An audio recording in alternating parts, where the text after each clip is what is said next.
Welcome along. Today we're doing a quick deep dive into food intolerance testing. It can feel pretty confusing, right? We've looked at a bunch of info, including some really helpful local guides from Blood Test UK to help you understand how figuring out your food triggers could, well, really change things for you. Our goal, to help you get past feeling rubbish, bloated, tired, foggy, without really knowing why. Yeah, and first things first, let's be super clear. Food intolerance is not a food allergy. Big difference. And intolerance is more like your body just doesn't agree with a certain food. It often doesn't have the right tools, like an enzyme, to break it down properly. Think about lactose intolerance. That's a classic. Your body lacks enough lactase, the enzyme for milk sugar. So you drink milk and later you get gas, bloating, just general discomfort. Right, not fun. Definitely not. And the tricky thing is, unlike an allergy, which can hit you fast, these intolerant symptoms can creep up hours, or honestly, even a day or two later. Which makes it almost impossible to figure out what you ate that caused it. Exactly. You ate cheese on Sunday, feel awful on Monday or Tuesday. Hard to connect the dots. Okay, so let's unpack the benefits. Yeah. Blood Test UK mentioned how this has really helped people locally, like in Sudbury. If you do manage to identify these trigger foods, what good things can you actually expect? Well, the biggest win is just feeling consistently better. Managing those annoying symptoms like bloating or that constant tiredness, maybe headaches you can't explain. It's about getting rid of those things that just drag you down day after day. Makes sense. Yeah, and the sources, like Blood Test UK, shared some great examples, like Sarah in Sudbury. She was always tired, bloated. Turns out she had a sensitivity to gluten, cut it out, and boom, way more energy. Wow. And another one, David, he had skin issues, headaches, found out dairy was the problem for him. Avoiding it made a huge difference. So it's not just about digestion then, it's bigger than that. Oh, absolutely. Avoiding foods that cause inflammation for you, it helps with overall energy, your mood can improve, it can even help with things like water retention. Some people find it helps manage their weight better just by cutting down that internal inflammation. It's kind of a whole body reset.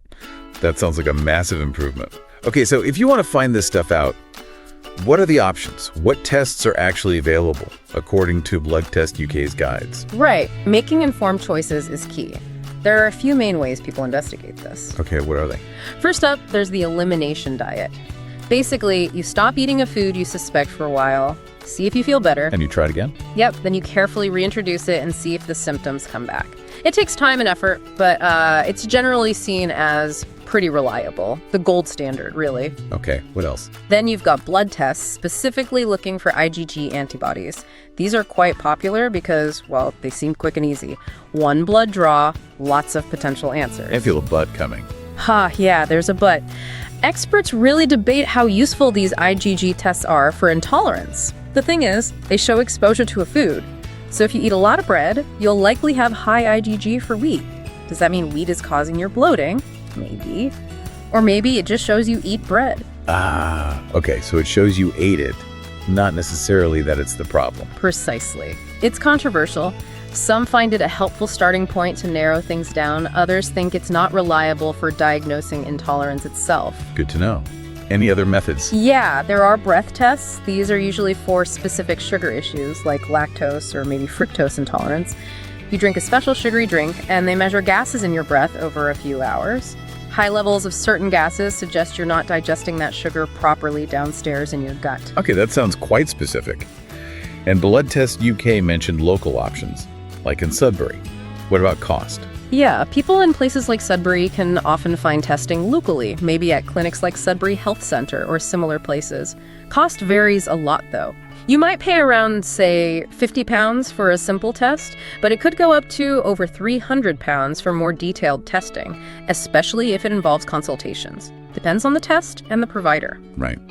Well, knowing all this is definitely powerful. If you got those mystery symptoms that just won't go away, figuring out a food intolerance could genuinely change your daily life, couldn't it?